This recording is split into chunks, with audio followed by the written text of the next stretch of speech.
Ugh, I was too sick to do the show yesterday. I'm probably going to be too sick to do the show. I'm too sick to be doing this right now, really and truly. But still, just the same. Here I aim. Lord. So I think I've settled in my mind on doing a quick rewrite for the Rapisaurus. Um, it seems like a good idea. I was able to find somebody who was into doing the calligraphy idea with me. And then I reached out to Teens for Christ All Star Random D to give him my idea for something that he could do. The guy's a fucking genius, really and truly. But I haven't heard back from him yet. Let me see there. So that's going on.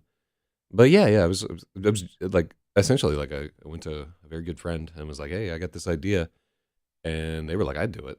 And then it's like, what the fuck? And then I explained, like I'm talking about 80 minutes a chapter, probably like an hour and a half a chapter. We're talking, this could easily be 150 hours of work just to put the thing together to do the whole thing. And they were like, yeah, I'd do it. So the idea there for people not following or not tuned into the whatever, blah, blah, blah, blah, blah. Here, let me restart the chat right there. Just so I can see the breaking new chats of me talking to nobody at 8 a.m. on a Saturday. The breaking new chats or whatever. The idea that I have now is to do it kind of like an overhead shot, like beats to relax and study to, type ASMR, whatever type deal. So that's my idea there. I'm just somebody writing the entirety of this novel out. It's called Gravid. It's about a young woman who loses her father and finds a reason to go on. And it's a science fiction novel that has some really weird shit in it. But it's the protagonist is I think she's 16 or 17 years old. And I think she's probably 16 in this novel. And she doesn't keep a journal in the book, but is like that kind of person who would like scrapbooking and that kind of thing there. So if I think about my target audience and like women that like journals and pens and scrapbooking and things that are super cozy, they're right on top of each other. They're stacked on top of each other. The only thing that's out of whack is that it's science fiction, but there's more and more women who are into science fiction nowadays, where it used to be an endeavor of 95% men, if you were being very generous to that 5%, is now, I want to say, between 90 and 80% of science fiction readers are male. Let's find out.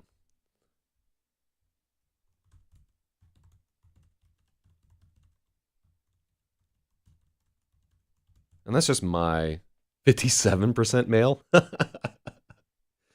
um, let's see. Account for 20% of the US population are wealthier than average. About 50% male and tend to reduce their reading volume between the ages of 45 and 65. But this is from Lila Ibouiz, and she said this in. This will be survey based.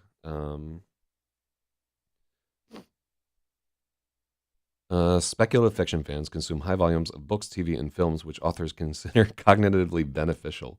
So you're writing for, they're trying to say smart people, but like the study was put out by fans of science fiction, I'm sure, or people who are involved in it. So they have a vested interest in calling themselves smart. We'll have to see.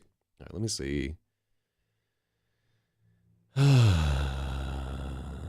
I do like how deep my voice has gotten as a result of me being sick as hell. Like all the coagulate around my vocal cords. I would talk this deep all the time if I could, without gravely injuring my cords. Well, I guess now that we have this, let's see. Can I have this screen open? I think I may have to reconnect the iCloud to this. No, I don't want to do a Pages update.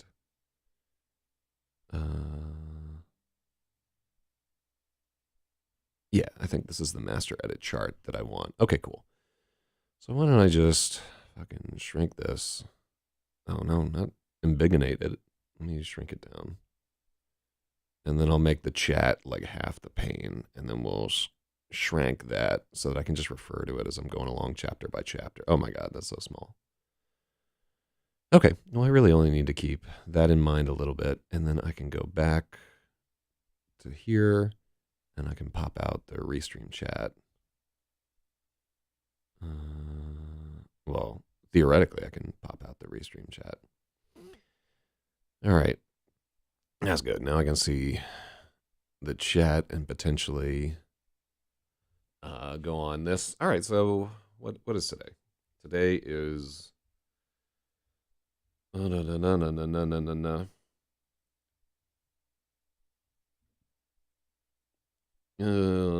language is too crude to encompass us. All right, so we've taken the, after reading the Royal Road thing, which says, under no circumstances should you rewrite, I am taking the very intelligent choice to rewrite. If I get some people in here, like some crazy shit happened to me this morning, so I'll talk about it. But I don't know if I will get some people in here or not. Ugh. I started being sick on Sunday night, and then for an entire week I've been relatively sick, and it's a respiratory thing for me, which unfortunately this happens to me. It used to be I would get this every fucking year, and I would just be sick for 3 weeks, and then it's been 2 or 3 years since I didn't get it during COVID, although I did get COVID. And I'm differentiating from COVID because COVID has like a much stronger brain fog, and this just feels like the regular walking pneumonia that I used to get every year on the dot. So we'll see what it is and how it is. 160K words when I wrote this. Dream fucking on. Wait, do I have my address on here? It's just Brooklyn, NY. Words. All right, so let's go back to chapter 1.1.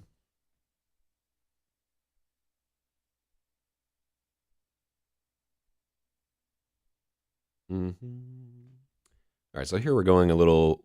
Oh, there's Donkey Pounder 43. I had some crazy shit happen to me this morning. Donkey Pounder. I don't remember what your IRC nickname is, but yeah, I woke up because somebody was like blaring music at 7 a.m. A wonderful Bed-Stuy right there. I'm gonna deal with that guy, to tell you the truth. This is not the first time.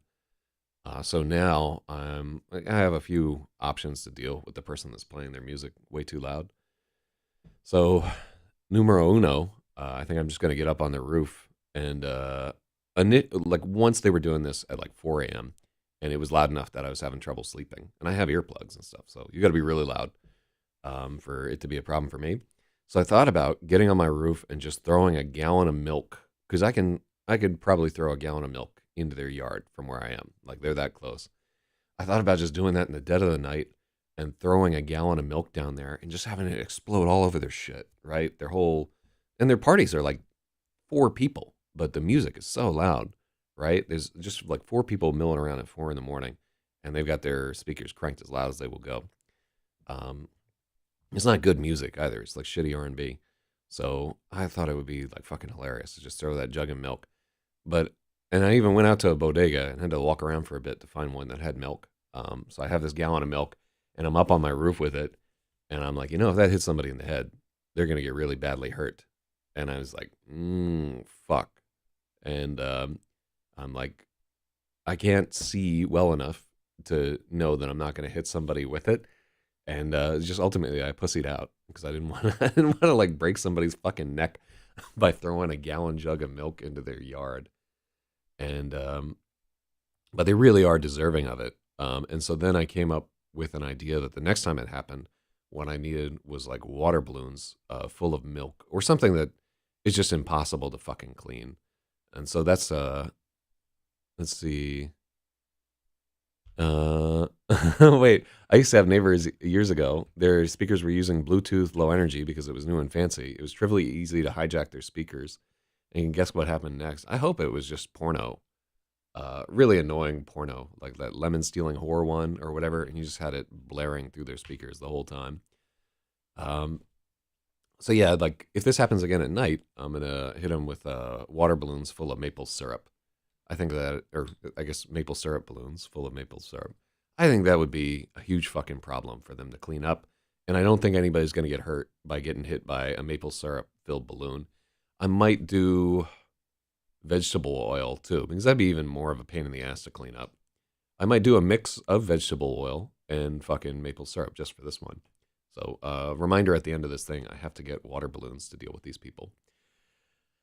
Then, um, so that's going on. The other thing I could do is my speakers are bigger than theirs. I can literally, I've done this to them before. Once when they were doing their shit, I just lined all my speakers up along the windows, and I have bigger speakers now than I had then. And I just played that Eiffel 65 song. You know what I'm No, no, it's the Venga Bus is coming. I would just play that shit. And I would let it rock all the way through the song. And then I would turn it down, right? Like I'd just pause it, right? And their music would like stop for a second and then start back up as loud as it was. And then as soon as I turned it back up, and I'd go louder too, because like there's almost no ceiling on the volume that I can apply to these guys. I have literally loudspeakers meant to play a party for 400 or 500 people. So usually it just takes, and I'll just, after they wouldn't turn their shit down, I left it on repeat, right? And it's unignorable. And I don't know if you have ever DJ'd music or whatever, but that Venga Bus song does not mix well with others, right? And like, so like I got them to shut the fuck up that time. But like, I don't want to get into the speaker war at like 7 in the morning. But if they're still going on at like 2 o'clock tonight and it's bothering me, I'm lining up the speakers on the roof and we're fucking going. So anyhow, that was happening. And then, so, you know, it wakes me up, and I had woken up at 3 a.m.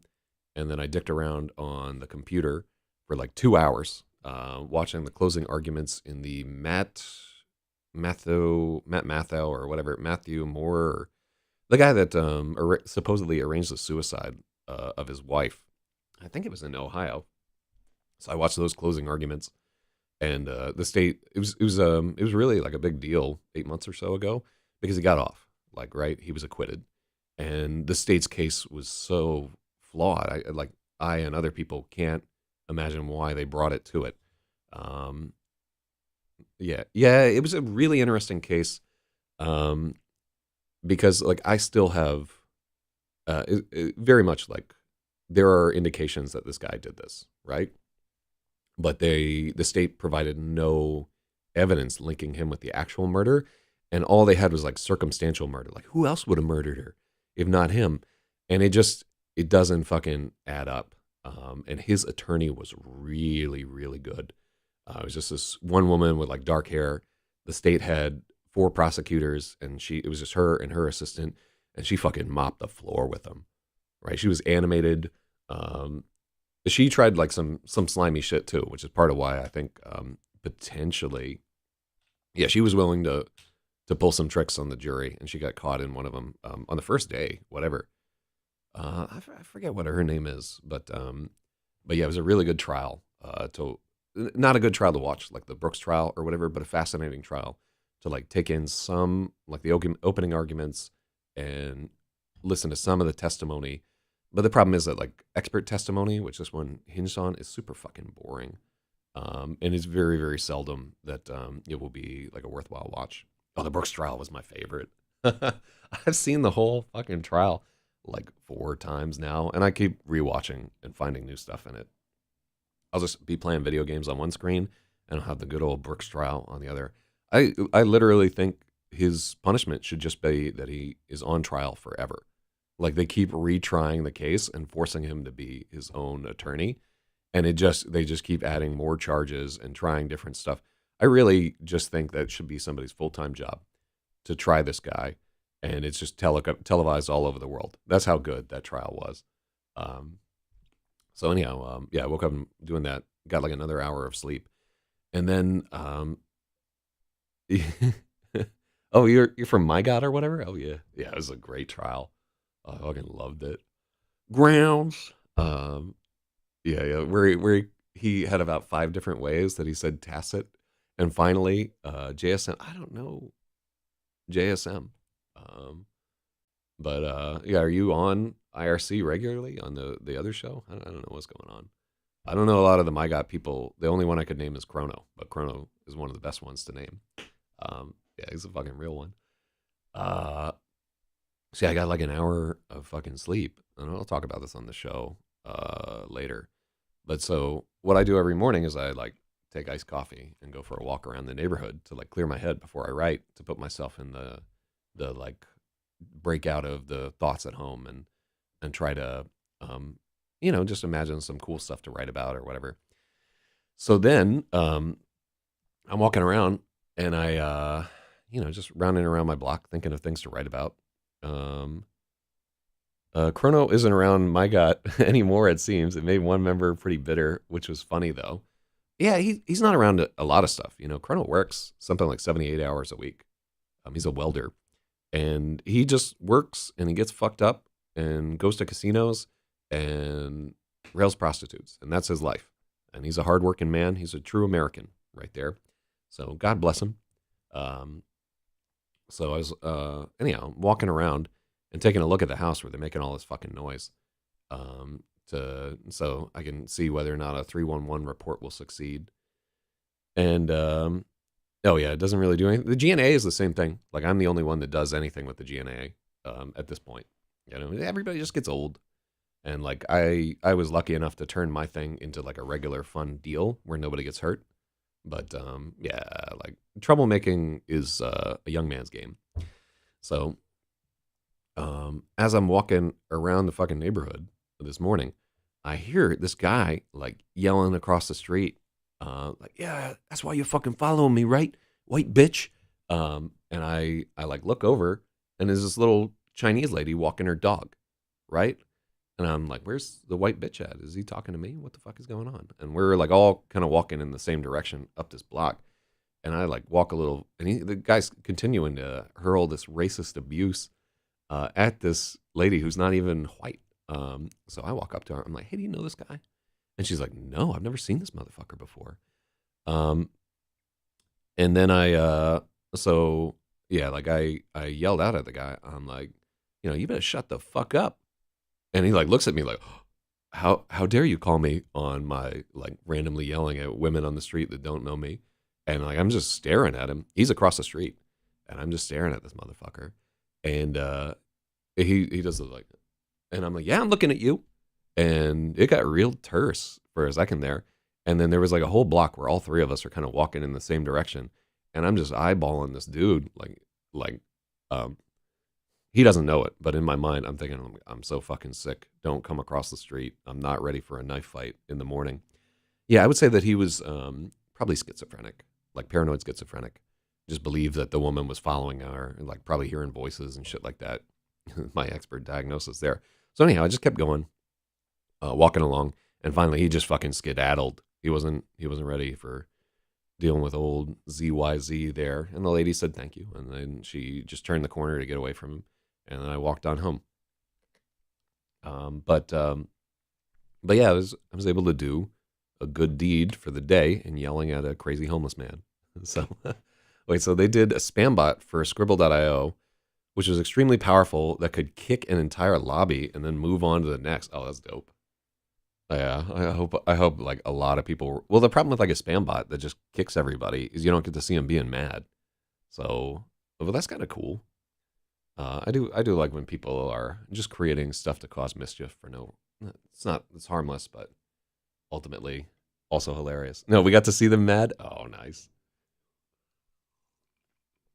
You're trying to scribble it up with your friends, and then they got very mad. Oh yeah, like post a bunch of screenshots and shit in LRH if you get a chance. I like that kind of thing where somebody exploits a security vulnerability and takes control. And then what's nice is that things like that disrupt the social structure of what's going on and makes people like reconsider like the authority structure between them and so forth. And they just have to remember, like everybody, even like on the internet, like some random dude that just rolls into a social circle is the same as everybody else. They've all got rights.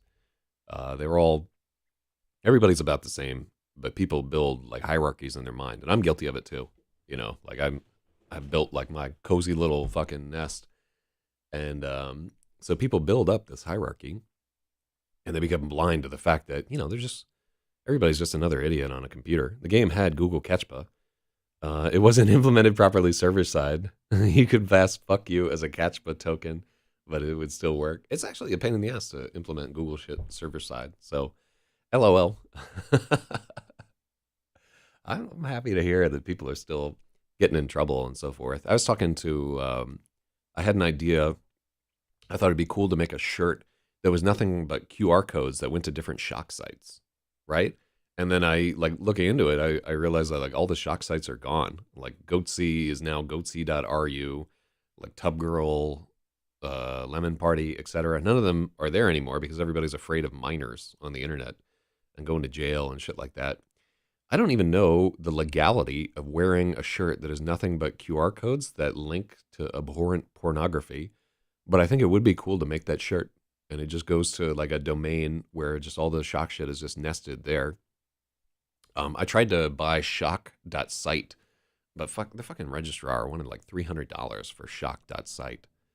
And I'm, like I was never one of the people that had like a big heart on for, like, One Man, One Cup or all the other horrific shit that's on there.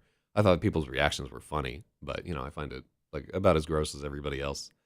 Um, but it would be kind of funny to just make a shirt where like the design is nothing but QR codes, and depending on what you scan, it just takes you to like a lottery of like pornography, and like some of them would just be like cute ducklings and shit like that, and the next one over is a guy eating his own shit.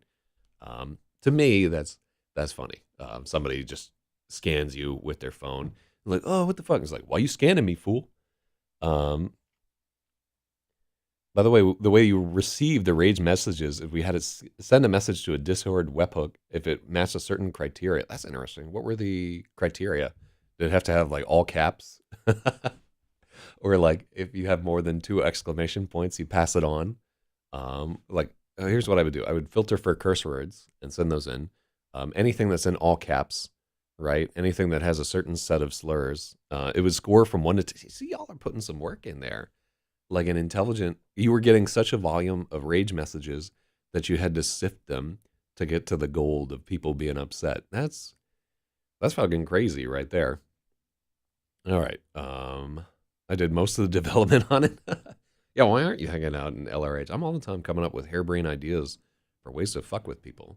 But I no longer have the technical people around that would implement it any longer. Most of them have jobs and shit to do, and they've lost their joie de vivre for fucking with people. But obviously, as you can see, me doing the show almost every Friday night, like I have not lost that love of mischief. Well, now I have a fucking headache. Like I wanted to get some writing done or whatever, not just blog about this shit. I got to talk about this later on the show. Also, do you know IMVU had 0 chat filters? I don't know what IMVU is. So, but I salute anybody that doesn't have chat filters. I hate that shit. I just want people to be able to talk like adults. I don't like all this coddling. I don't like click here if you're 18, and like I certainly hate all the like our site uses cookies, blah blah blah blah blah blah blah. Just fucking give me that internet. Give me that internet, all over my face. Also, extremely old game. Oh, a shittier version of Second Life to troll on and so forth. Yeah, like the Do you think that part of the historical decline of MyGot had to do with most of the games that people were on and like active on being ones where they just have stronger ban systems, and where it's harder to like pirate the game and get on there? Like, yeah, once like Valve got pretty hardcore on like a lot of their VAC bans and stuff like that, and so it's just harder to troll Counter Strike. That and the GOTS growing up there, yeah. I mean, it's similar. Like if you look at the development of content filtering and posts on like Slashdot and so forth, and the rise of the GNAA, and every time like Slashdot would come up with some new thing, they'd be like, "Oh, we'll just widen the entire page," and Uh, SoBeat now works and does anti-cheat dev for Blizzard. Oh, I like that. Where people come out the other side and they're like, all right, yeah, let me tell you about how some of the shit that we would do back in the day. I wonder if there's a similar road to redemption for me where I like help people on Craigslist actually find their way to things or something. Oh, or like go around to high schools like this is why online trolling has ruined my life.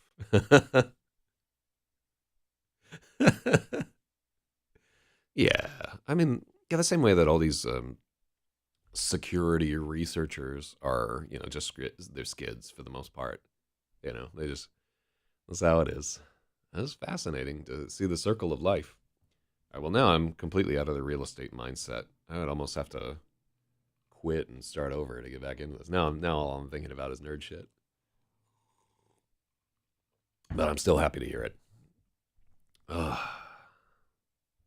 Um, Let me see. All right, so in this chapter, I want to rewrite this.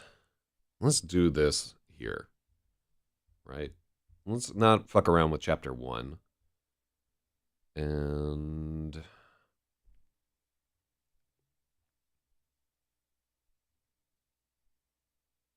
let's duplicate Rapasaurus into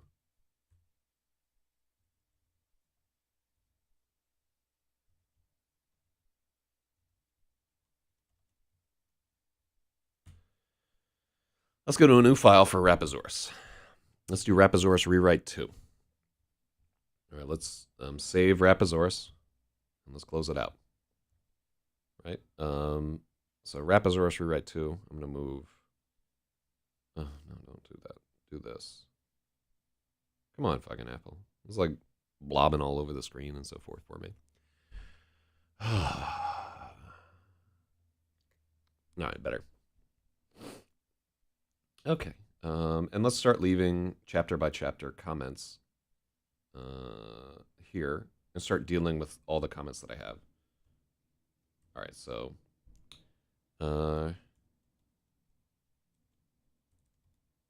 you're right. Okay, cool. Done. All right, so now we're in the new file. We can start like really fucking around and breaking things. Cool.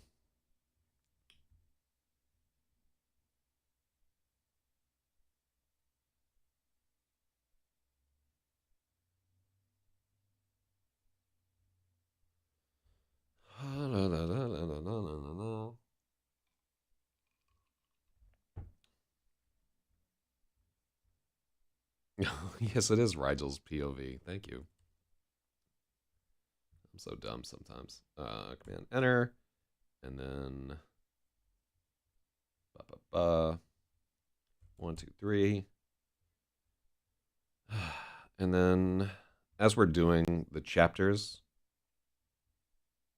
I want to do this. I want to do that, and then the name. I want to come up with a name for each chapter, and have their POV, and that's all I need. I don't need like a location or whatever. So I just want to remind myself whose POV it is in each chapter. And then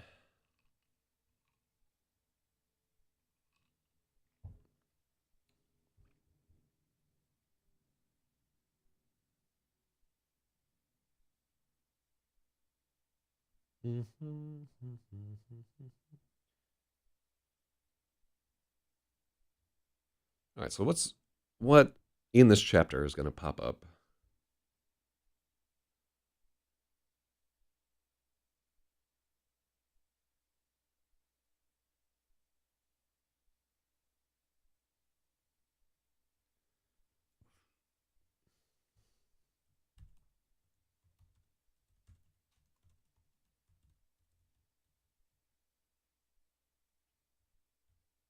Okay. I'll just go with that for right now. That's not where I want to stay, but the chapter titles are going to be momentary. Right, let's see how many of these chapters we can breeze through right here. Okay, so we make this 1.2. There's only 3 chapters long. We make this one 1.3. And bu- bu- bu- bu- bu- bu- bu. Annoyingly, like half my fucking indents are set to zero point 0.5 and half of them are set to 0.49. It was because I like initially did it by like moving the slider in MS Word and it set it as 0.49 instead of 0.5, which is a huge pain in the ass to me for the manuscript. Um, I could just do. All right, that's what we're gonna do. Although I'd lose any centering that I had. All right, let's do it. Whole manuscript at once, zero point 0.5. Cool. And we're not gonna worry about the first line indent at all. Entire fucking manuscript now, zero point 0.5. Cool. That just it it's like an hour of time in typesetting that will save me when all is said and done. And we just don't need to worry about first line indenting at all.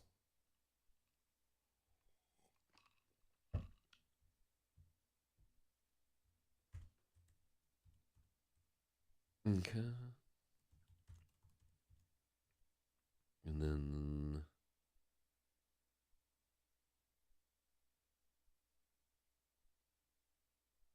oh, so then we have Cobalt Mario there. Highly radioactive material, by the way. I always thought of Mario as a black man, though.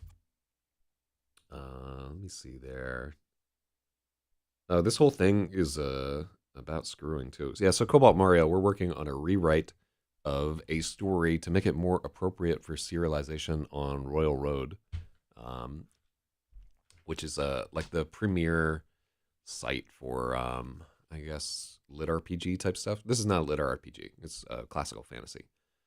I would like a classical low fantasy, but although I don't think I classical as in genre, not in as in it's a classic. I'd like it to be a classic, but you know what I mean. Cimmerian Silk, blah blah blah blah blah blah blah. All right, so this is a short chapter, but it doesn't really show her POV, so it's a good place to start with this whole thing. Ba, ba, ba. And then let's 1.3. 1, 2, 3.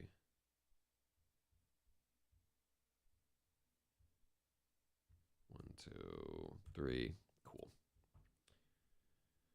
And then Revel 1, 2, 3. Yeah, so this, you want to look at this book. It looks like we're just at the start, but there are 934 pages of this. I just got halfway through a rewrite and decided I want to go back and make some structural changes to sort this out. So, yeah, for some reason I had this as a Revel POV. So, this chapter,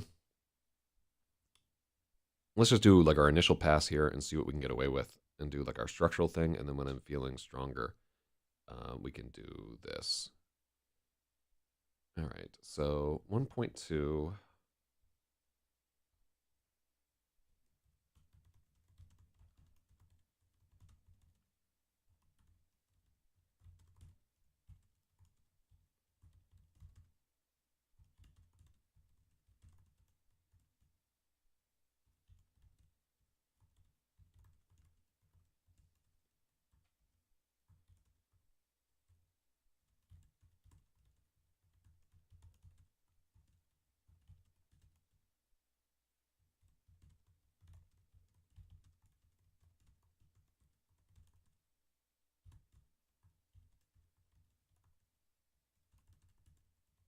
Cool. That's more interesting to me. So I'll go back and do that a little bit. Do I have a summary of what goes on? Yeah. So you can see here's a master rewrite thing. So this is just like editing at the moment here. So you can see where for the first 3 books, I've gone through each of the chapters and written down what my goal is for the chapter, like what I want the chapter to do, what I want, like basically what I want to be happening with the characters and them progressing towards their own goals. And then I have here Let's see. I don't have it on this one, but I have the status of the chapter. Like, do I need to rewrite it? Do I need to make some changes? Do I need to break it up into other chapters and so forth? So I talk about the POV of each of the chapters, and importantly, how long each of these chapters is, because I don't want to have like a 30-page chapter that's just completely out of whack and so forth. For serialization, too, one of the things that I'm reading is it's effective to have like 2,500 words or so at a pop, and I'm planning to serialize this guy. So we're looking for just good places to break it into, whatever. Okay, so yeah, stirs the hook, unique thing. All right, so we like where this is at. So I also have a synopsis for the entire story at some point. Well, it seems very organized, but this was all written piecemeal, right? Like the whole 800-page original thing was just written kind of like on the seat of my pants. Like I don't plot stories out and so forth. And now I'm paying for it because I got the story to a publisher and they took a look at it and it went to their second round. And then they just said, you know what, this story is too meandering. It's not going anywhere. Like we're not going to buy it, right? And so I just set it aside and put out some other books. But now, wait, what am I checking on Discord? Let me see. Is that the on LRH? I'm trying to avoid the I hate you, my got too. Oh, you're original gamer? Is that what you're going on there? Let me see. Yeah, so you see that guy Clumsy Lulls or whatever there? I'm just avoiding that Discord until he goes away because he's fucking crazy. Oh, so you're JSM in there. Remove his ass, kick this dude. Pickle, he's rooming the game. Kick this bit. Oh, these are good. Kick him out. Just shut the heck up. Oh, wow. Look at Tara Bap there. This is amazing. Oh, people were disappointed that we didn't do the post apocalypse. I guess I gotta start notifying just the chat there. All right. Yeah, don't let people know about LRH in the writing stream, please. They need to find it themselves through a long journey of personal whatever there. So anyhow, where is this? Oh, yeah, I have a secret identity as an internet supervillain. Yeah, I've been at this a long time. Let me see. So we're gonna do the chapter titles on each one of these. So in any case, yeah, because I don't like to like have a rigid plot and I like to be surprised, it means that I have to put in about twice as much work on each one of the books that I do compared to somebody who just has like the organization and wherewithal to like plot out what they want to say and so forth. It's much smarter to like plot out a book, but you lose some of the joy of writing. And because I'm writing just to have like a good time, I just want to get in that. I just want to get into the mix and just get deep in there and do what I can. So, and I didn't used to have the skills to like do this kind of organizational thing. I didn't used to understand how structure works, how pacing works, or whatever. This is all 10 years into the game where I like now have a better understanding because I've been doing it so long. I'm still not good, unfortunately, but I'm trying to get good. You know, I'm just an old chunk of coal trying to be a diamond someday. All right, so this is a good chapter to add in a lot of stuff. I would say in the rewrite, we're going to do a bunch of work here. And so, what do we, 1.2, 1.3. Let's just get a little of this work done. Let me see here. The only note I have here is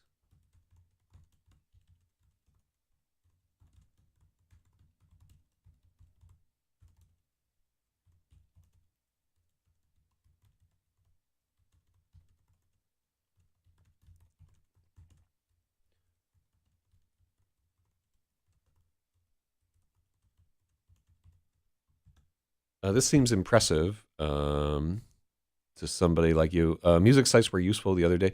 They were not, but it doesn't mean that they won't be useful in the future. I did copy them all down to take a look at them later. I was told that's how I became a member, despite having joined the Discord. So yeah, if this seems impressive, it shouldn't be, because these are all things that you should learn in like your first year or so of doing writing and stuff seriously. But yeah, I didn't. I was just too, like when I like get a new piece of equipment, I don't like to read the manual. I like to get in there and fool around.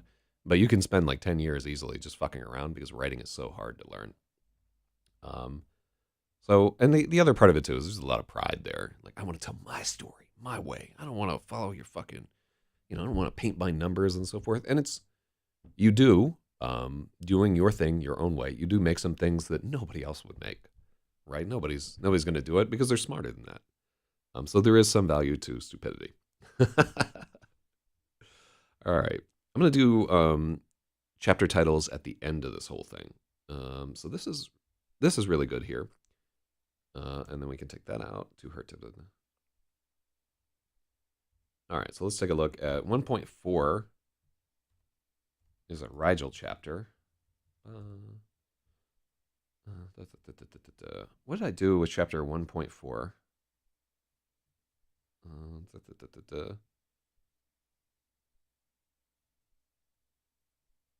Okay. This is okay, cool. So, all right, so here's a space.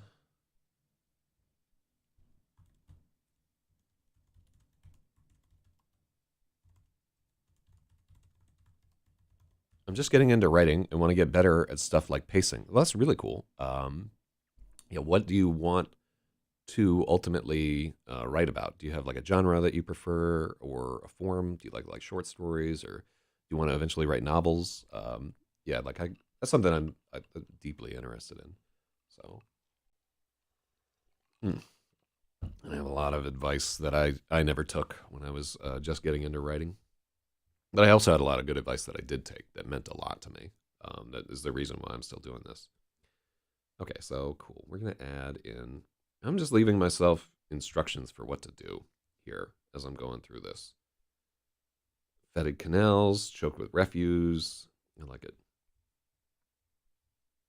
Okay, cool. I thought that this rewrite was going to take 2 months to do just to get what I like short stories and fantasy. Okay, cool. So if I can give a little bit of advice, subscribe to the magazine of science fiction and fantasy. I'm not sure if they have an online only version. I like to get the print copies or whatever. The magazine of science fiction and fantasy does the best fantasy short stories that there are right now.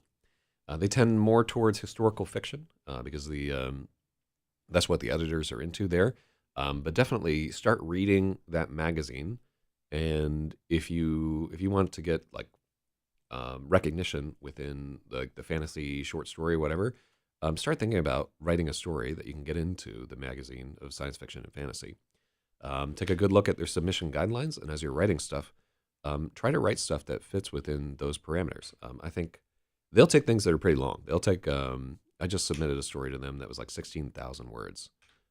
They just changed their fucking website. I think it's SF site. Yeah, so here's their submissions. Fantasy and SF. So here's their Moksha page. They moved from the SF site recently. I just sent them a whatever. Let's take a look at the submission guidelines for fantasy and science fiction. So they're taking fiction right now. And in fact, I can go to. Let me see if they've rejected my submission yet. Oh, hold on. I can just find out on my fucking phone. It'll be a little faster here. So let's take a look at what their submission requirements are here. Submissions increased 10% in 2020, and they're also getting tons of whatever. No formula for fiction. They like to be surprised by stories. Speculative element must be slight, but it must be present and readily discernible by readers, ideally in the opening first or second page. They prefer character-oriented stories with strong voices and good pacing. And you can see, if you look on this channel, I did an edit of a story called Three Wolf that I think is pretty decent, and that there is like a 5 or 6% chance that they might publish. All right, Moksha. So a lot of people use Moksha. So I'm going to take a look at the submission status of Three Wolf. Okay, so Three Wolf was received on May 9th. Its position in the queue is 12,003. Not 12,000, 1,203, which means that it hasn't moved at all, which means that they're not reading stories at the moment. So there are 1,000 stories that they have to slog through to get to mine, which means that I will be waiting 4 or 5 months for somebody to take a look at it, right? This is the slow and shitty realm of traditional publishing where they have a very limited venue for how many stories they can put in. Like the Magazine of Fantasy and Science Fiction is a bi-monthly thing, meaning that it comes out every 2 months. I just received the May and June issue there. They can fit about 5 or 6 stories into each one of these. Now, if every period where they're taking submissions, which is going to be about a year back from when they actually put out the print episode, they are receiving 1,500 stories or whatever, you can see that your chances of getting into there are vanishingly small. We just, like 5 or 6 stories are going to be in there, 1,500 entries. Looks like your chances 0.3% to get your story in. And this is also similar to most like unsolicited manuscripts and so forth. They don't include a title page. No need to thank after receiving a pass. Please do not write the editor receiving personal feedback. Double check your... I think I did it. I didn't include a title page. We strongly suggest you read an episode or issue of the magazine before submitting. They talk about how your first page matters. Have a fresh insight if you have a familiar trope in the thing. Avoid long narrative exposition that hinders your pacing. Find ways to naturally incorporate the details of your world building into character action and dialogue. Avoid long info-dumpy passages that explain but do not entertain. Use misogyny or other isms at your peril, and remember, rape is not a plot device. This is all... they fucking editors hate getting anything with rape in it because they're all women, and women are not fans of rape, I would say, in general. Like as a concept, it's just one of the things where they're having a good day, things are going good. They just, the latte was made right, and fucking they're about to hop on the Peloton, and then they get the story submission, and it's like Rapey McRaperson's Adventures Through Rapeopolis, and they're just like, I'm like, this is... Oh, so anyhow, you can go to their thing, and they've got a humorous resource on things to look for and avoid in your speculative fiction writing. All right, hold on, let me see how many of these I am guilty of.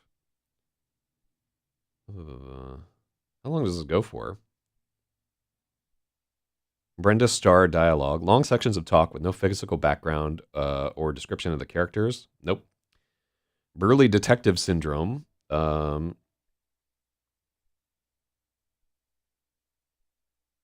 Wrong-headed conviction in the same word should not be used twice in brand name fever.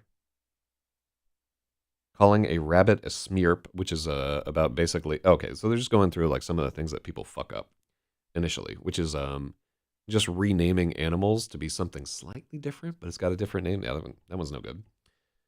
Not simultaneous. The misuse of present participle, common structural sentence fault for beginning writers. Oh, yeah. I'm so guilty of this one here. In fact, we're trying to fix it all there. Useless ornamentation in prose, such as fancy sesquipedalian Latinate words where short, clear English ones will do.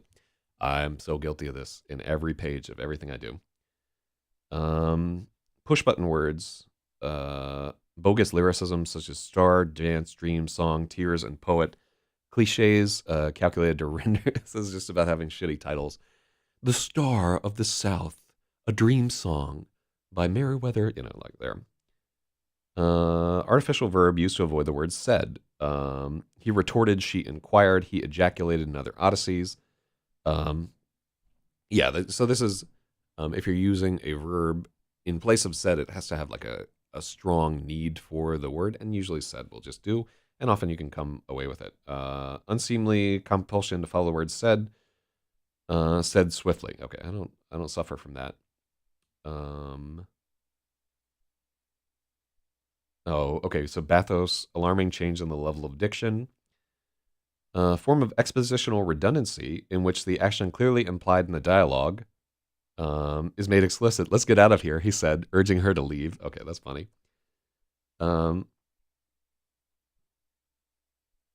Let's see. The unwilling intrusion of the author's physical surroundings or their mental state into the text of the story. So if they smoke or drink, there's always cigarettes and stuff around. Dyskism is named after the critic who diagnosed this syndrome. False humanity, soap opera. Okay, just shoehorning in a bunch of stuff. False interiorization. They blindfold the character so that they don't have to. I don't do that. Okay, thank God. Somehow she had forgotten to bring her gun, so using somehow to fuzz the thing, hand waving, to divert from a severe logical flaw. Characters laugh at their own jokes, cry at their own pain, and rob the reader of any chance of getting genuine emotion. So, and then they talk about show, not tell here. No, you have to go here. Well, I can stop blogging about this whole thing. Anyhow, if you were starting out, I recommend the book Zen and the Art of Writing by Ray Bradbury. It's very good, even though he primarily wrote science fiction. And the key to becoming a good writer is to write every single day and edit when you are too weak to write. You have to have a daily practice where you spend at least 1 hour, ideally 2 or 3 hours every day writing. So just do those things and you will succeed. Yeah, squid in the mouth. What is this one? Failure of the author to realize that his weird assumptions and personal in-jokes are not shared by the world at large. So guilty.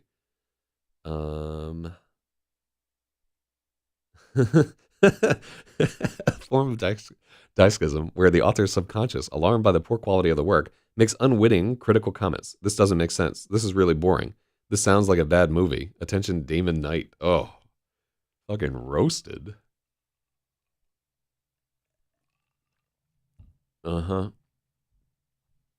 Squid on the mantelpiece. White room. She awoke in a white room. A featureless set in which details have yet to be invented. I don't have that problem. Writing diagram fiction. No convincing reactions at all. Fascination with dialectical lectures. No, I don't have that. Workshop story types. Okay, so this is interesting to me. A terrible apocalypse and man and woman who turn out to be Adam and Eve, parents of the human race. Okay, I've never done that one. Story in which horrific events are overwhelming the entirety of human civilization, but the action concentrates on a small group of tidy white people. The hero should have a pretty good time while everybody else is dying off. Attention, Brian Aldiss. Dennis Hopper one. Noodles around random weirdness, barges into the story, and badly explains what's happening. All right. Deus Ex Machina, which is one of the things that I heard fantasy writing, and I'm listening. Oh yeah, like we are editing a fantasy novel, but I'm taking a diversion to read through the magazine of science fiction and fantasies. This is their list of tropes that they're sick of. So I'm just reading through this, and then I'll get back to work, I swear. Deus Ex Machina, a miraculous solution to the story's conflict, which comes out of nowhere and renders the plot struggles irrelevant. If anything is possible, then nothing is interesting. Wow, way to go, H.G. Wells.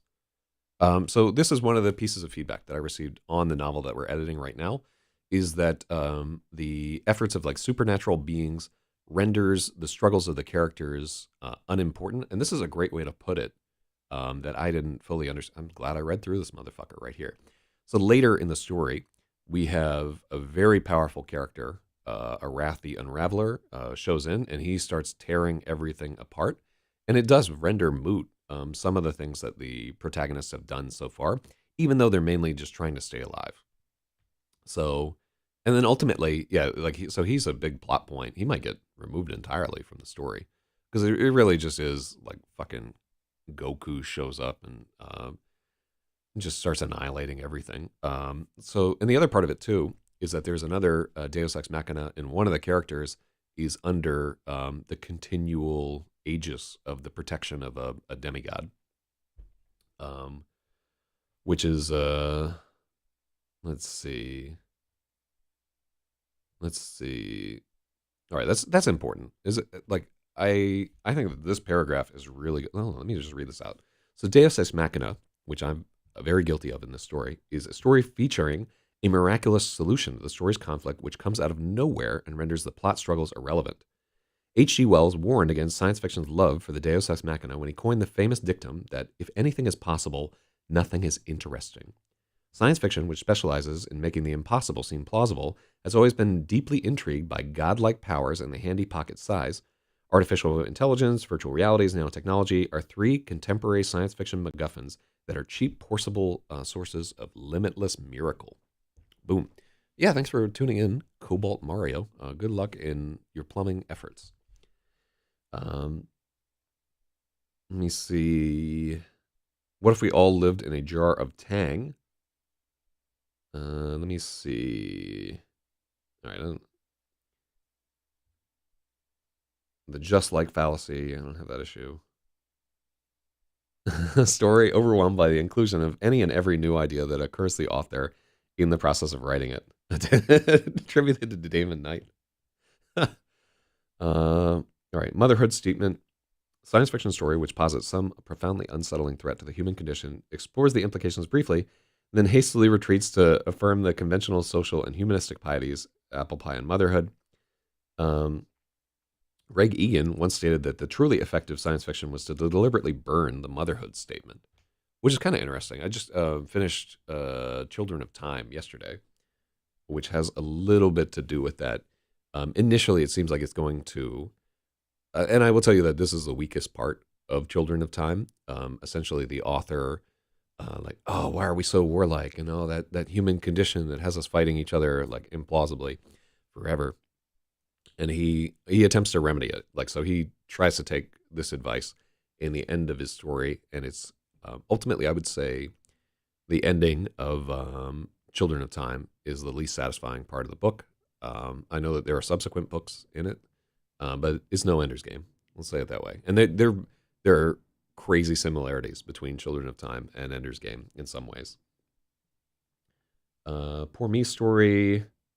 Autobiographical piece in which the main viewpoint character complains he is ugly and can't get laid. All right, let's. Oh, and they got plot ones here too. All right, let's get back into this later. So yeah, the Deus Ex Machina is definitely the one that I'm most guilty of there. In this one here, so I think that this is very long. How long is 1.4? Let's take a look at 1.4. Oh, it's only 3 pages long? No. Oh, we changed the numbers. So it's 8 pages long. Cool. So I do want to shoehorn in some other stuff there. This is where... This is boy. Okay, cool. Yeah, maybe we'll like set up a shrine to whatever. Okay, cool. And so we can do some more work on this chapter. This is 1.5 now. So 1.5.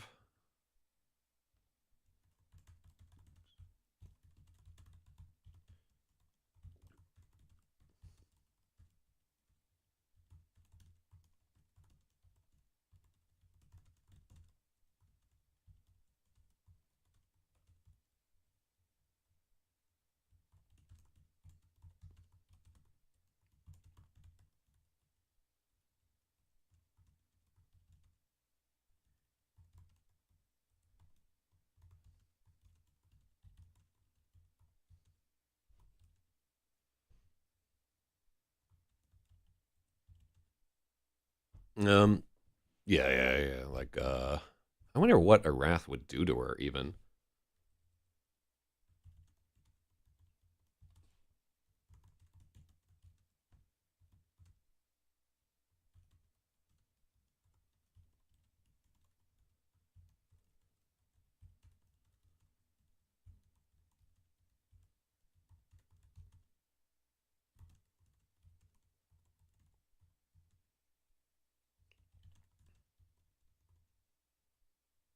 Okay, yeah, so we just hint around how mad Arath would be, but like a major plot point here is to give you the rundown of the whole Rapasaurus here. What happens in the Rapasaurus is that a young thief breaks into the tower of an archmage named Arath the Unraveler. There, he steals the Orb of the Rapasaurus. It is a key, basically, that opens up a legendary dungeon in the north through like a ton of wilderness and bullshit. Um, so the thief makes off with this key, and El Shala, his daughter, is unable to stop him because she's high on drugs and having sex with her boyfriend, neither of which she's supposed to be doing. She happens to be doing it in her father's bed. She's freaky like that. Um, so the thief escapes. He's wounded, but he escapes and runs off with the orb. And at this point, El Shala is in the street looking for this guy, and it's pissing down rain on top of her, and she's realizing, oh shit, I fucked up. So in the rewrite, we're gonna make that character be a little bit more of a fuck up. She's just gonna be like a little bit more. She's wild away all summer. Instead of studying, she's getting high, etc. So I'm going to work a little bit on that, and she then basically has to chase after the character that stole the orb and the kind of mastermind behind the whole thing. And so she winds up enlisting like some her boyfriend and two random criminals, essentially, who have some information about the story. And they all get in a canoe and they chase after the fugitives, and they chase them all the way to the Rapasaurus. And of course, they enter the Rapasaurus and have to keep fighting to get this orb back because she's terrified that it will unleash something of titanic importance up there.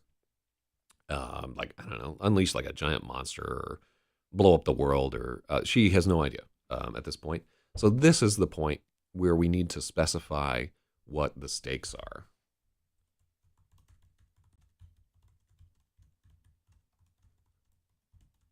Because what we're getting into is like, this is driving her to travel for like a week upriver, right? This is driving her to like spend a ton of money.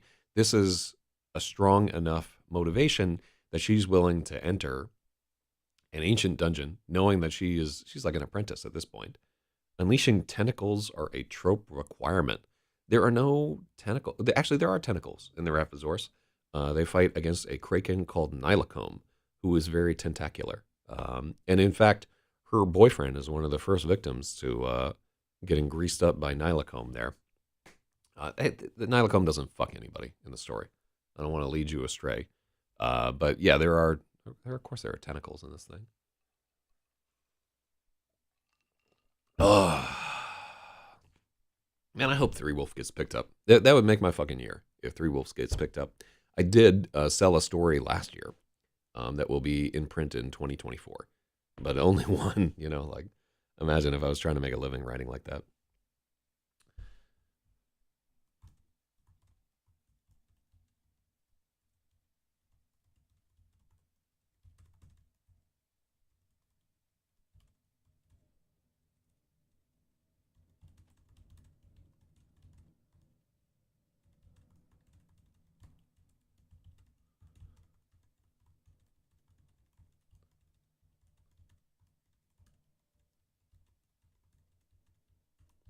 Okay, so this chapter could be doing so much more work in the story, right? This is a really good place to create her POV, to talk a little bit more about the character.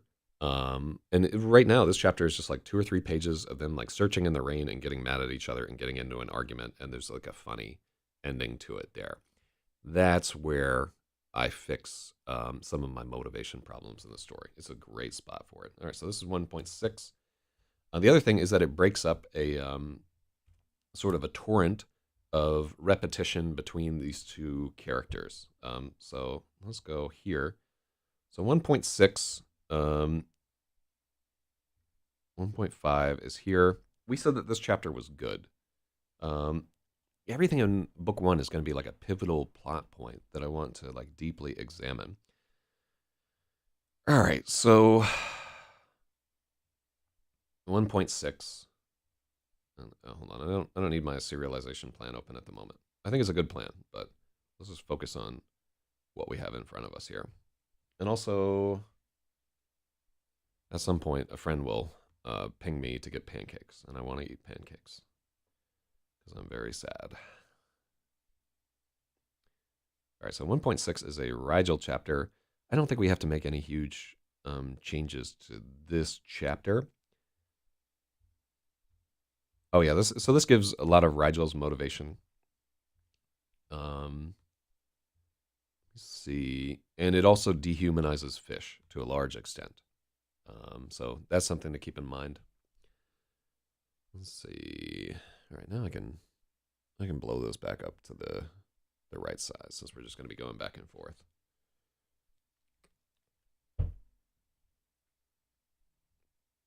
All right, so here, this is an El Shalah chapter. All right, so after this, Rigel chapter or Revel chapters become fewer and farther between. Oh yeah, why do I have a fucking?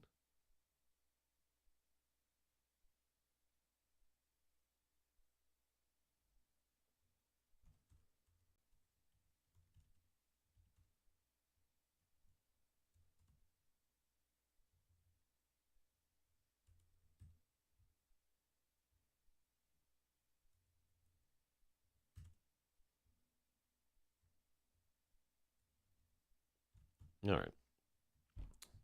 Yeah, so you remember in the thing the confusion between present participle and fucking past? Yeah, this the whole all my writing is just full of that shit because it's a natural way that people talk.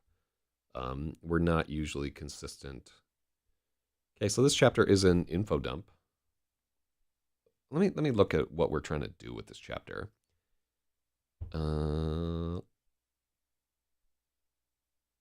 Okay, so this is like sort of the pivotal part where we're actually almost in a separate book.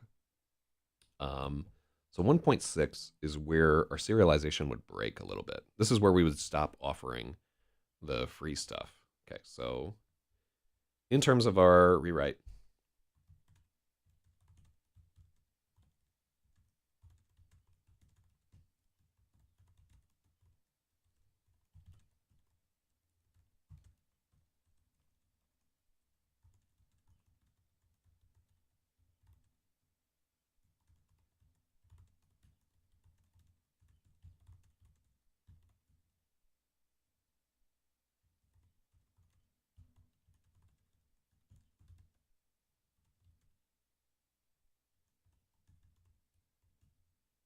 okay, cool. So here, at the end of 1.6 is now doing like a lot of work, right?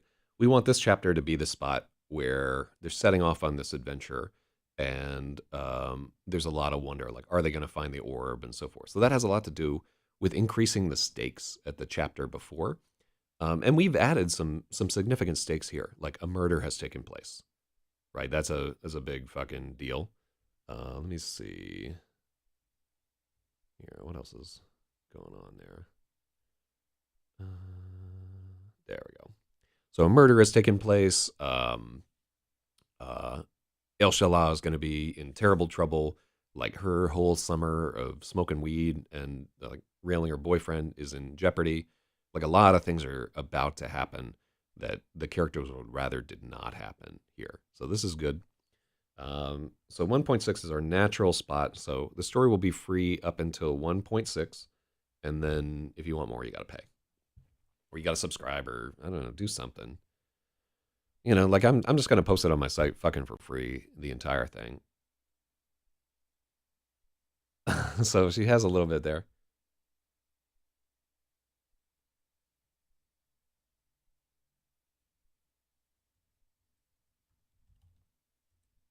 Okay, and we use 2 pox. All right. That one needs a fair bit of work there. All right, so here we have the confrontation where we introduce Stirs the Hook and Yellow Hat. And they wind up dusting. This is the second time that people get dusted in the next little bit. All right. So, comment.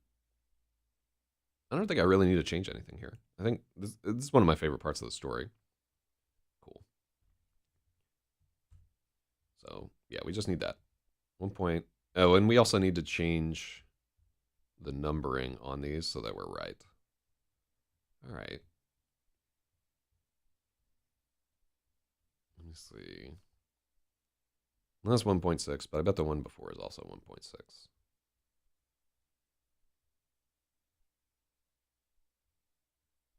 Yeah, so this one has to be 1.7. 1.8. Whew. 1.7. All right, cool. So actually, we're just at like not doing a tremendous amount here. We're building up the character of El Shala more. We're just trying to give her parity with some of these other characters. She got shortchanged in book one. Wow, El Shala said, sincerely impressed. Like all that shit has to come out of the book. All right, so 1.8. The fish chapter is good. And then we set up a kind of like low stakes. 1.9 is L. All right, so what did I tell myself?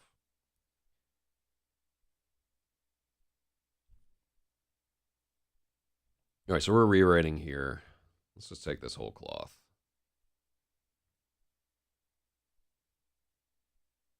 Okay, so this is where we can here.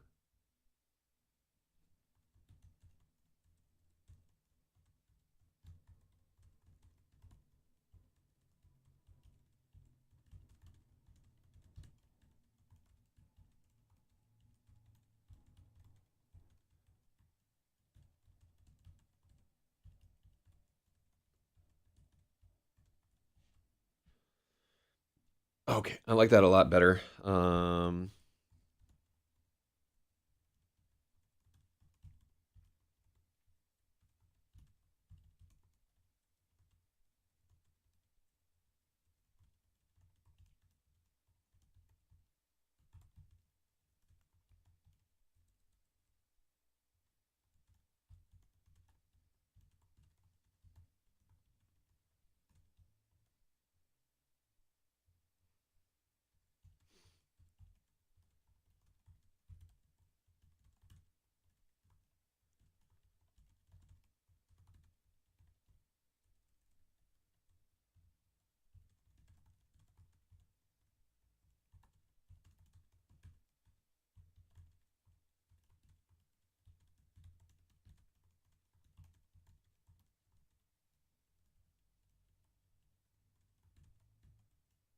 Okay, cool.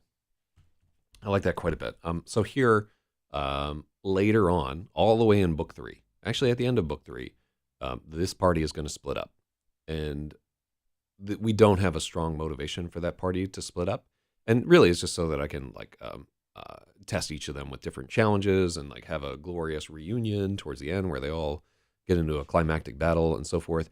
But I need to sow the seeds earlier, and I need to make it just there were issues with like the El Shala character where she doesn't have flaws and so forth. I want to make her more of a pretender. I want her to try to come across as stronger than she is. I just want her to be like the teenager who's like, actually, I'm the most amazing songwriter in the world. Like, actually, I've known how to play the drums all my life. And then you get to them and they can't keep a 4/4. You know what I mean? Like, I was that teenager. I think a lot of people will relate to it too. But I also don't want to poison this character that some of my female readers are going to be self-inserting as. So we never want to get to the point where she is not a relatable character. We want her to have flaws that bring about her downfall, but that the reader doesn't say like, "Oh, I would never do that" or whatever. You want them to, because who's not going to have like the summer where they just sat around and watched TV and wasted themselves, or where they didn't study enough for what they were supposed to do, and they just, you know, that summer was my entire life from age 12 to now. Oh, so I like that there. And this chapter is the place to do it, to establish just how strong she is and how strong she is not critically, right? Fucking shit's gonna have his precious armor. All right, 110. Fish. What do I want to do on 110? Oh, we just like all the 110 chapters. Okay, cool. So, oh, I really like that one. Yeah, where this is a chapter where we show how a lot of this has to do with his early stages in the book is showing like how much weaker all the characters are than they would like to be. And I want to, if we're gonna try and sell this on Royal Road or whatever, we need to have the characters getting stronger as they're going along. Except for Fish. Fish is just getting weaker as he goes. Ricard was no place to mend. Right, I don't know that we necessarily need that whole thing. Okay, cool.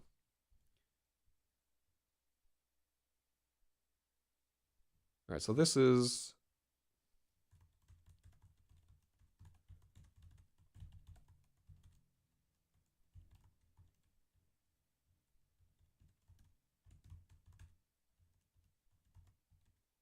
all right.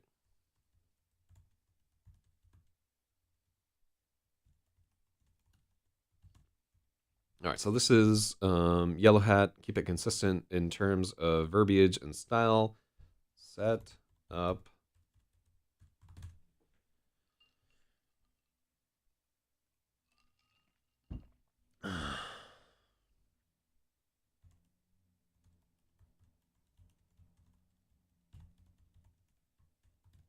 Okay, we're going to set up our first tiptoeing baby steps towards a redemption arc with Yellow Hat here. Cool.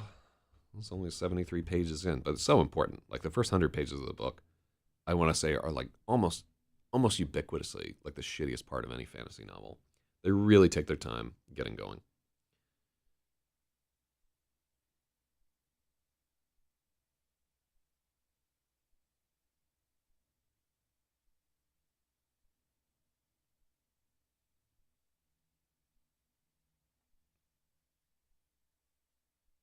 Oh, I like this. He's like in the fish fight with what's his face. All right. So, uh okay, actually this is a pretty good POV for Stirs the Hook. Okay.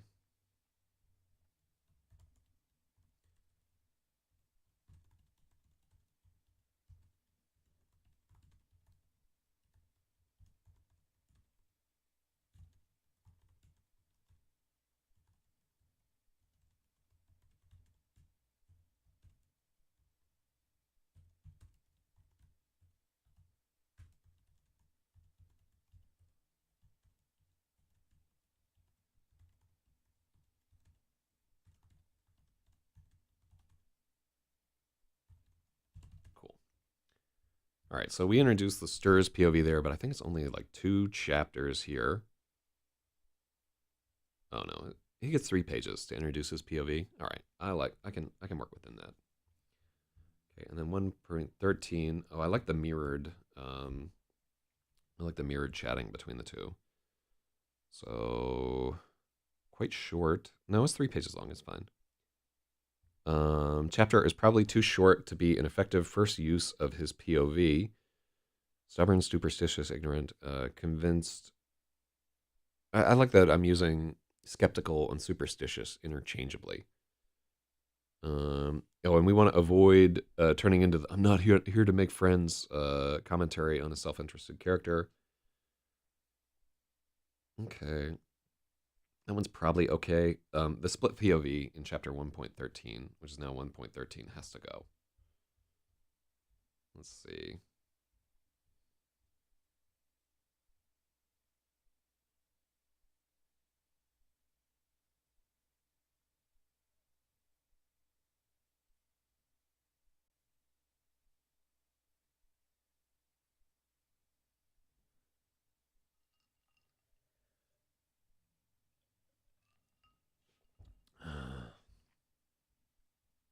Okay, so 1.14.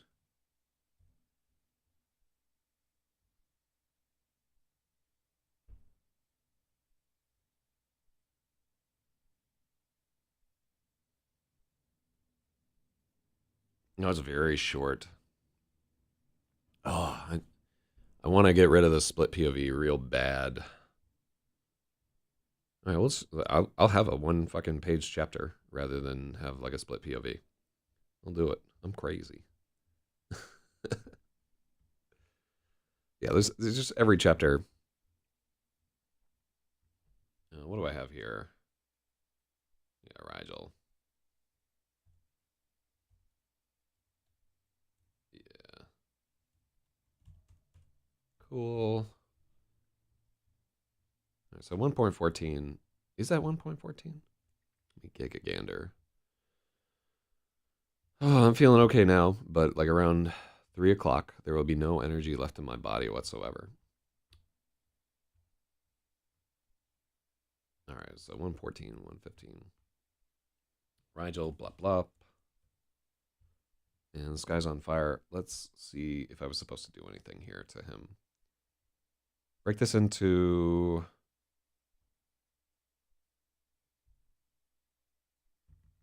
Okay, cool.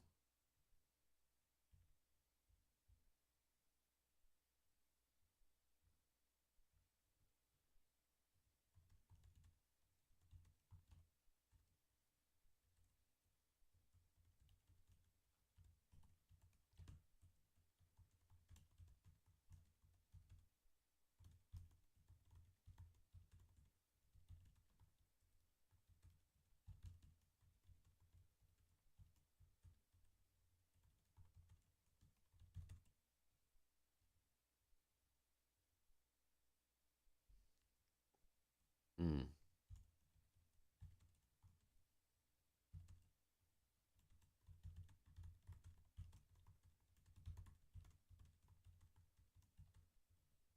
Boom.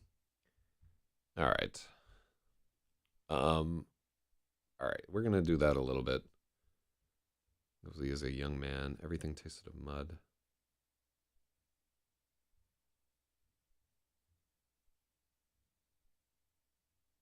Ooh, oh, it's three. Oh, it's a splice. Oh. Mm-hmm.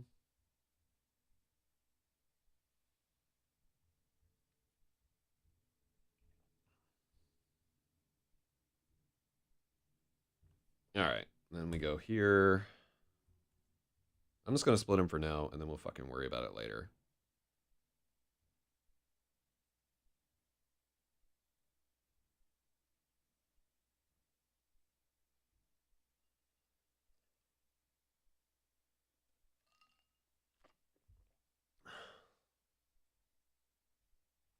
Mm-hmm.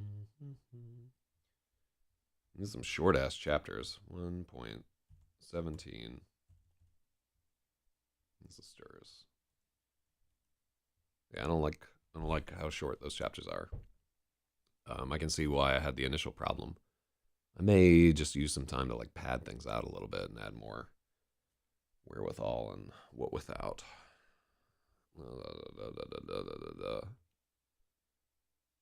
All right.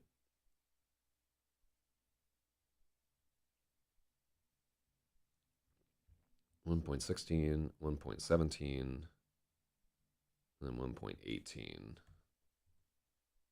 All right, so let's take a look at what we were trying to do here.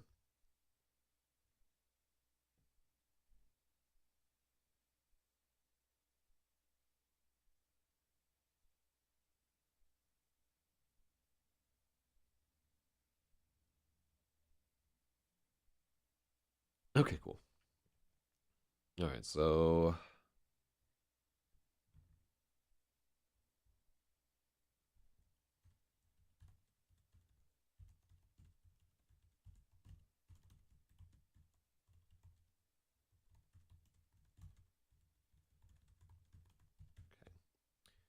so here we're just trying to set like a power gradient among these characters.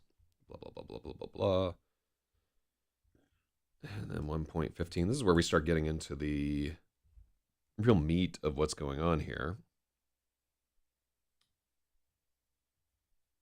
Foreshadow the appearance of the Sither. Okay, so here, Seether.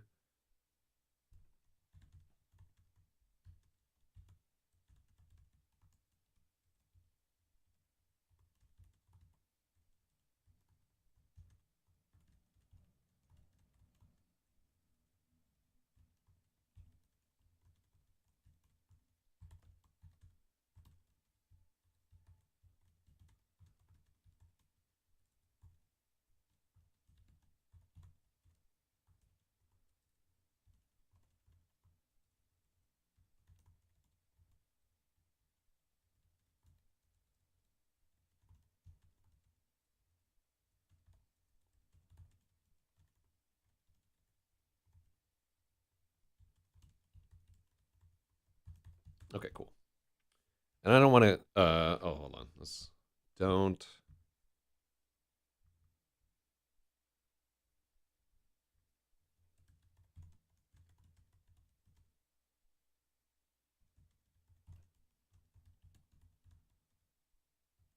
Okay, and I want to make sure that I don't use the tired like J.K. Voldemort like, oh, we don't say his name, but the boy who lived is brave enough. It's been done.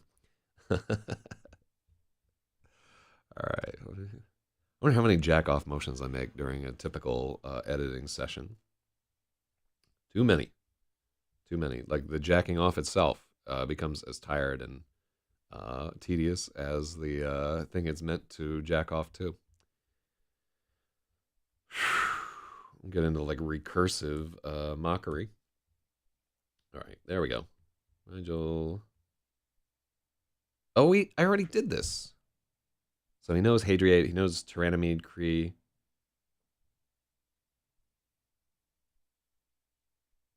Oh, he forgets Nylacomb's name.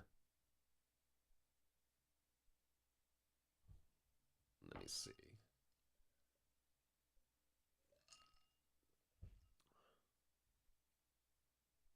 Oh, and he doesn't know Vadabo's name, but he knows the Galar. I don't know why I keep calling him. I don't know why we write it in the like English jailer, but we do. So we're up here to 120. These chapters are going to get fleshed out some. This book is just going to get longer as we're doing this. So this El Shalah chapter 1.16. Maybe show El Shalah's jealousy a little bit earlier. Oh yeah.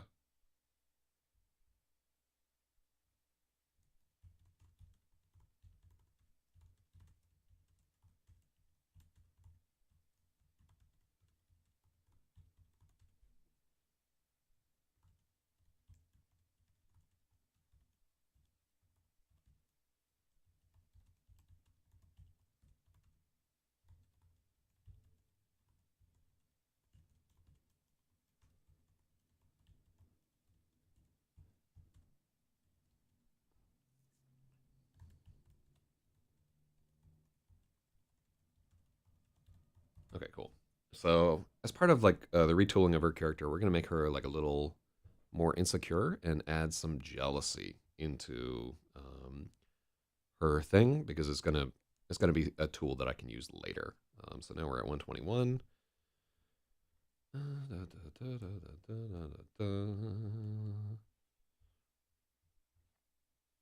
And 121 is I didn't have any notes for that. No, we don't need a split there.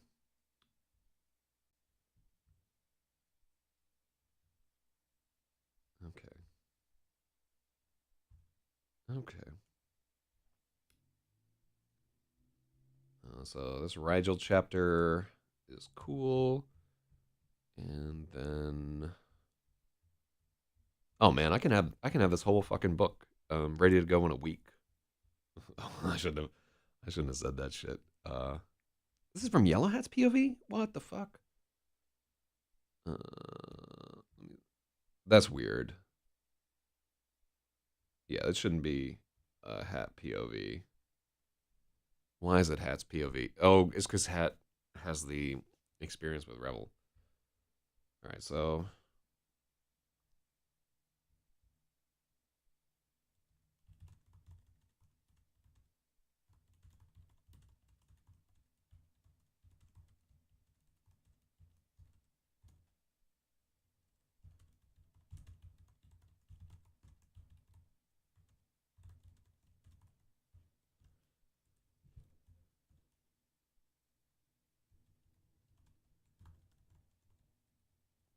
okay, cool.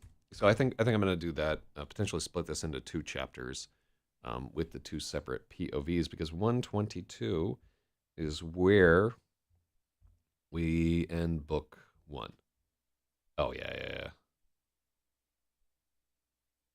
Oh, it is a split fucking POV.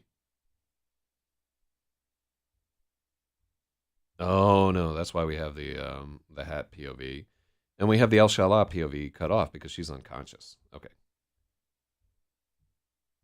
no, it's all gonna stay in Yellow Hat's POV. All right.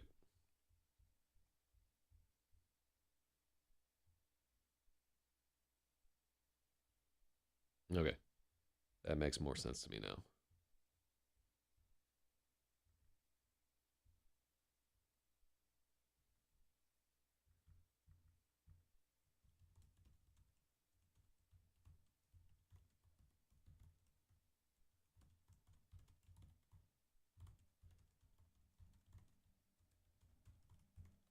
Okay. Because yeah, we at this point both El Shala and Rebel V Ramos are out of commission, and as it like a lot of people got fucked up in this first one here, and then we're putting the pieces back together.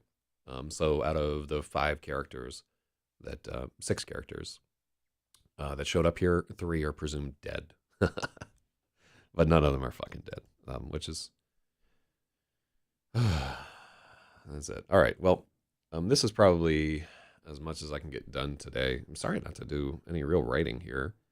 Um, but yeah, I think I'm going to submerge myself in this rewrite and take what I have learned from this whole thing and just rewrite this part of book one. We don't have to do that much rewriting, but we are going to do line by line um, rewriting. Maybe I can do the rewrite and the edit at the same time, which is always wrong to do that. But yeah, we'll do line by line, back to the beginning of the story, and then we'll work through it because we don't have to do as much as I thought we needed to, and it could certainly use another pass, and then we'll think about ways that we can increase the tension on each of these chapters and figure out where the breakpoints are going to be for our serialization, which is around every 2,500 words, and then I'm not going to cliffhanger it too hard, but um, certainly it's going to be more of a cliffhanger towards the end of book two to get people reading into, or end of book one to get reading into book two. All right. Thank you, everyone, and have a good day. Good luck.